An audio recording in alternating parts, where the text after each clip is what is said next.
কালকে কালকে আমি বাঞ্ছারামপুর যেখানে বয়ানে গেছি, যে বাসায় খানা খাইতে গেছি, আমার খুব ভালো লাগছে। ছোট্ট বলা ওই বেটার ছেলে আর কি, যার ঘরে খানা, উনি মৌলানা সাহেব, ইমাম সাহেব, ওনার ঘরে ওনার ছেলে ছোট, কত 6 বছর হইব। কে আমারে দেখে দুনিয়া স্বার্থপর, আমার দাদারে থাকতে দেয় না, বাবারে থাকতে দেয় না, এইটা আমার কথা। আমি হাসতে হাসতে, এই হুজুরে আমার বলতেছে, হুজুর তে আপনার এই বয়ান শুনছে, মোবাইলে মুখস্থ করছে বারবার, কয় সারাদিন কয় দুনিয়া বড় স্বার্থপর। আর তার মায় মনে কয়ে দিছে যে হুজুর এখনই আইবে, এই হুজুর দেখলেই কইবি এটা। তো দুনিয়া বড় স্বার্থপর, আসলে ঠিক। আলহামদুলিল্লাহ, কেমনে কেমনে বলা হয়েছিল আমি নিজেও জানি না। কোনো একদিন হয়তো আবেগে কোনো মাহফিলে এটা আমি বলছি।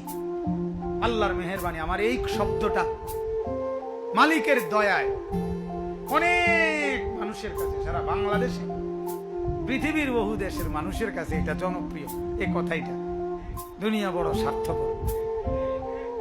আলহামদুলিল্লাহ, এটা মালিকের দয়া, আল্লাহ তাআলার মেহেরবানি।